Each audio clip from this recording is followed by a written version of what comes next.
Video like जरूर कर लीजिए और ऐसे वीडियो लगातार फ्री में पाने के लिए चैनल को तुरंत सब्सक्राइब कर लीजिए और बेल आइकन को जरूर टैप कर लीजिए ताकि आगे भी सारे वीडियो आपको मिलते रहे। यूट्यूब में फॉलो करते हैं तो प्लीज ये वाला फ्री टेलीग्राम चैनल जरूर ज्वाइन कर लीजिएगा। सारे नोटिफिकेशन सारे अपडेट यहीं पे आते हैं, ध्यान रखिए।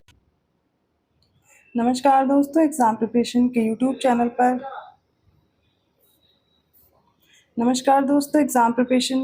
चैनल पर मैं प्रियंका एक बार फिर से आप सभी का बहुत बहुत स्वागत करती हूँ।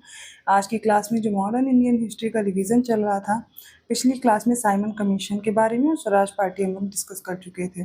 बीच में ही मैंने नेहरू रिपोर्ट का जिक्र किया था, आज उसको कंप्लीट करेंगे। साथ में जो लाहौर अधिवेशन हुआ 1929 का, उससे जुड़े जो भी तथ्य हैं उनको भी कवर करेंगे। अगर आप न्यू हैं चैनल पर, डेली दोपहर 1 बजे क्लास आती है जिसमें मैं जीएस सेक्शन कवर कर रही हूँ। जीएस के सभी सब्जेक्ट कराए जा रहे हैं। वैसे तो मैंने इंडियन ज्योग्राफी और पॉलिटी कंप्लीट करा दी, प्लेलिस्ट में क्लासेस ऐड हैं और अभी मॉडर्न इंडियन हिस्ट्री का रिवीजन चल रहा है। तो एग्ज़ाम से पहले आप सारे सब्जेक्ट कंप्लीट कर सकते हैं और रात को 9 बजे आर को टारगेट करते हुए मॉक टेस्ट चल रहे हैं, उनको भी आप अच्छे से सॉल्व करते रहिए। एग्ज़ाम ओरिएंटेड क्वेश्चंस हैं जो कि आपके एग्ज़ाम में पूछे जा सकते हैं, ज़्यादा से ज़्यादा संभावना है ऐसे ही प्रश्न पूछे जाएंगे। जो बच्चे पेड कोर्स में इंटरेस्टेड हैं, अभी भी आप टेस्ट दे रहे हैं और आपका स्कोर नहीं बन रहा, आपके काफ़ी सब्जेक्ट्स में देख रहे हैं गलतियां हो रही हैं, तो आप अभी भी कोर्स ज्वाइन कर सकते हैं। स्टडी फॉर सिविल सर्विसेज का कोर्स ज्वाइन कीजिए। आपको टेस्ट सीरीज दी जाएंगी, फुल लेंथ मॉक टेस्ट होंगे, सब्जेक्ट वाइज भी टेस्ट होंगे। आप वैसे ही क्वेश्चन ज़्यादा से ज़्यादा सॉल्व कर पाएंगे जो आपके सिलेक्शन के लिए इंपॉर्टेंट है, मतलब एग्जाम ओरिएंटेड टेस्ट सीरीज होनी चाहिए। आप वैसे ही क्वेश्चन सॉल्व करें जो एग्जाम में पूछे जाते हैं, जो यूपीपीएससी का पैटर्न रहा है उसी को समझ करके प्रश्न कीजिए। बहुत ढेर सारे प्रश्न लगाने का मतलब नहीं जो आपके एग्जाम में ना पूछे जाएं, ठीक है। उनको प्रैक्टिस कीजिए। जिन सब्जेक्ट में आपकी गलती हो रही है उनको और बेहतर ढंग से आप वीडियो रिकॉर्डेड क्लासेस हैं उनको कंप्लीट कर पाएंगे। मैं फिर से इसलिए कोर्स के बारे में जानकारी दे रही हूँ क्योंकि अभी भी आपके पास समय है, ठीक है। अगर आप प्रिपरेशन कर रहे हैं और आपको सिलेक्शन कर लेना है तो आप वही कंटेंट फॉलो करें। जैसे कि करंट अफेयर को लेकर के बहुत कन्फ्यूज़न होती है, बट करंट अफेयर आप कैसे, जो भी क्वेश्चन हैं आपको समझना पड़ेगा कैसे पूछे जाते हैं। जैसे कि लास्ट टाइम क्वेश्चन आपने देखा था, क्रोनोलॉजिकल क्वेश्चन ऐड कर दिए गए थे, जो गवर्नमेंट स्कीम्स हैं वो भी क्रोनोलॉजी में पूछी गई थी। तो आपको ऐसे क्वेश्चंस ध्यान में रखते हुए ही तैयारी करनी है। कोई भी डाउट है, आपको डिस्क्रिप्शन बॉक्स में नंबर्स दिए गए हैं, आप उन पर कॉन्टैक्ट करके जानकारी ले सकते हैं कोर्स की, अपने कोर्स को ज्वाइन कर सकते हैं। और जो भी बच्चे कोर्स नहीं ज्वाइन कर सकते हैं वो स्टडी फॉर सिविल सर्विसेज का जो मेन चैनल है उस पर प्लेलिस्ट बनी हुई है, सारी क्लासेस फ्री हैं। आप वीडियो के माध्यम से अपनी तैयारी कर सकते हैं, मॉक टेस्ट सॉल्व कर सकते हैं।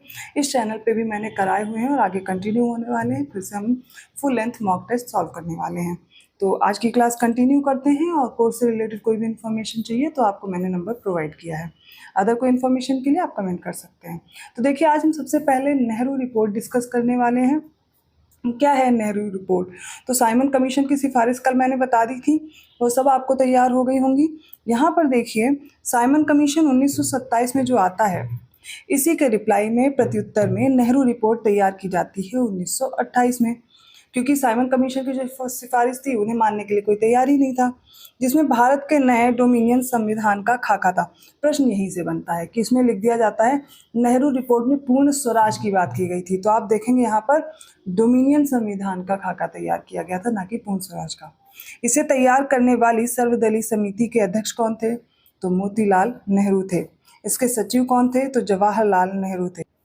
सदस्यों में 2 मुस्लिम थे कुल और 9 अन्य लोग इस समिति के सदस्य थे, ठीक है। तो 2 मुस्लिम सदस्यों को मिला करके कुल 9 सदस्य थे। भारतीय संविधान का जो मसौदा है तैयार करने की दिशा में ये भारतीयों का पहला प्रयास था और भारत को औपनिवेशिक स्वराज का दर्जा दिए जाने की इसमें मांग की गई थी। स्टार लगा लीजिए, ये पॉइंट याद रखना है। पृथक निर्वाचन व्यवस्था का इसमें विरोध किया गया, ठीक है, अल्पसंख्यकों। और जबकि ये जो जिन्ना की मांग थी उसमें ये बात बोली गई थी कि वो अपने पृथक निर्वाचन की जो बात है उसको कंटिन्यू रखने को बोल रहे थे। अल्पसंख्यकों हेतु पृथक स्थान आरक्षित किए जाने का विरोध करते हुए संयुक्त निर्वाचन पद्धति की मांग की गई थी। भाषाई आधार पर प्रांतों के गठन की मांग की गई।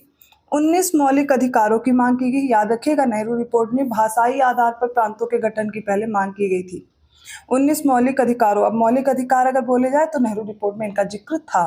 कितने? 19 मौलिक अधिकार इसमें मांग की गई थी। केंद्र और प्रांतों में उत्तरदायी सरकार की स्थापना की मांग। तो नेहरू रिपोर्ट के क्या क्या तथ्य हैं ये आपको एक एक करके तैयार रखना है। 1-2 बार मैंने रिपीट कर दिया जिससे आप भूले नहीं। तो ये नेहरू रिपोर्ट के इंपॉर्टेंट पॉइंट्स हैं जो आपको याद रखने हैं। अब हम बात करने वाले हैं कांग्रेस का जो लाहौर अधिवेशन हुआ था दिसंबर 1929 का। तो 31 दिसंबर 1929 को भारतीय राष्ट्रीय कांग्रेस का वार्षिक अधिवेशन तत्कालीन पंजाब प्रांत की राजधानी थी लाहौर, यहाँ पर हुआ था। इस ऐतिहासिक अधिवेशन में कांग्रेस के पूर्ण स्वराज का घोषणा पत्र तैयार किया गया। आपने देखा कि नेहरू रिपोर्ट में डोमिनियन स्टेटस की बात की गई थी, लेकिन यहाँ पर अब क्या होता है, जो कांग्रेस का लाहौर अधिवेशन वो क्यों इंपॉर्टेंट है, इसीलिए यहाँ पर पूर्ण स्वराज का घोषणा किया गया, ठीक है। तथा पूर्ण स्वराज को कांग्रेस का मुख्य लक्ष्य भी घोषित किया गया। अब इस अधिवेशन के अध्यक्ष कौन थे पूछ लिया जाता है, तो इस अधिवेशन के अध्यक्ष कौन थे, जवाहरलाल नेहरू थे। कांग्रेस के कलकत्ता अधिवेशन 1928 में क्या कहा था ब्रिटिश सरकार को कि एक अल्टीमेटम दे दिया गया, अगर एक साल में आप नेहरू रिपोर्ट स्वीकार कर लेते हैं तो डोमिनियन स्टेट्स के लेकर के क्या होंगे, सारे जो भारतीय हैं वो सेटिस्फाइड हो जाएंगे। लेकिन क्या होता, अगर आप एक साल में स्वीकार नहीं करते हैं तो फिर हम क्या करेंगे, हम पूर्ण स्वराज के लिए आंदोलन करेंगे, ऐसा इसमें कहा गया था। तो नेहरू रिपोर्ट स्वीकार कर लें या कांग्रेस द्वारा प्रारंभ किए जाने वाले जन आंदोलन का उन्हें सामना करना पड़ेगा। निर्धारित समय सीमा में सरकार का कोई निश्चित उत्तर नहीं मिला। इस स्थिति में क्या होता है, दिसंबर 1929 में पंडित जवाहरलाल नेहरू की अध्यक्षता में कांग्रेस का ऐतिहासिक लाहौर अधिवेशन शुरू होता है, जबकि जवाहरलाल नेहरू पहले से ही पूर्ण स्वराज की मांग के लिए बोल रहे थे, जिससे संबंधित प्रस्ताव पारित होने के बाद पंडित जवाहरलाल नेहरू ने पूर्ण स्वराज का लक्ष्य घोषित किया। वैसे तो मैंने कांग्रेस के जितने भी अधिवेशन इंपॉर्टेंट है वो सारे करा दिए हैं, अलग से इसको डिस्कस करने का यही रीज़न है, यहाँ पर पूर्ण स्वराज घोषित किया गया और इससे संबंधित तथ्य पूछे जाते हैं। जैसे कि 31 दिसंबर 1929 को मध्य रात्रि का घंटा बजा, कांग्रेस अध्यक्ष पंडित जवाहरलाल नेहरू ने लाहौर में रावी के तट पर भारतीय स्वतंत्रता का झंडा लहराया। वर्ष 1921 के अहमदाबाद अधिवेशन में मौलाना हसरत मोहानी ने यह प्रस्तावित किया था कि स्वराज को सभी प्रकार के विदेशी नियंत्रण से मुक्त संपूर्ण स्वतंत्रता या संपूर्ण स्वराज के रूप में परिभाषित किया जाए और इससे कांग्रेस का लक्ष्य माना जाए। ये 1921 में किसने कहा था, मौलाना हसरत मोहानी ने, जबकि मौलाना हसरत मोहानी पूर्ण स्वराज की मांग करने वाले इसमें पहले व्यक्ति थे। फिर बात करते हैं चित्तरंजन दास की। इन्होंने भी 1921 के कांग्रेस के अहमदाबाद अधिवेशन में ये जब अध्यक्ष चुने गए थे तो इनके जेल में होने के कारण हकीम अजमल खान ने इस अधिवेशन की अध्यक्षता की थी। कलकत्ता अधिवेशन कब हुआ था, 1928 का।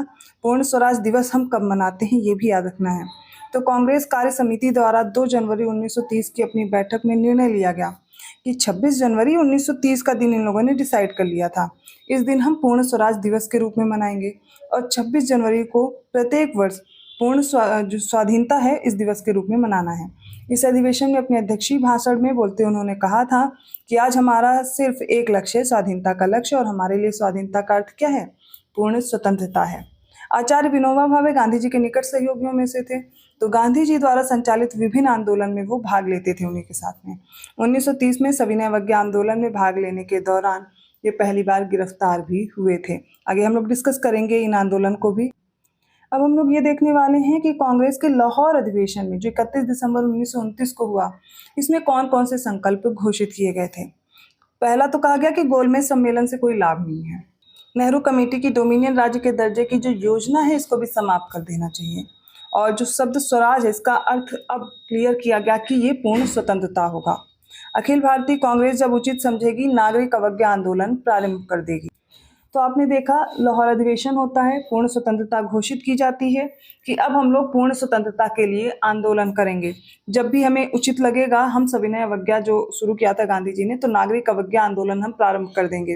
दूसरी चीज़ इन्होंने कहा कि अब डोमिनियन राज्य का दर्जा नहीं चाहिए, अब बहुत हुआ, हम लोग इतने दिन से कह लिए। नेहरू रिपोर्ट दिया था और कहा था 1 साल के भीतर आप अपना निर्णय बताएं, अगर आपने कोई भी उत्तर नहीं दिया है तो अब हम जन आंदोलन करेंगे, अब हमें पूर्ण स्वराज चाहिए, ठीक है। और स्वराज का मतलब अब पूर्ण रूप से स्वतंत्रता है।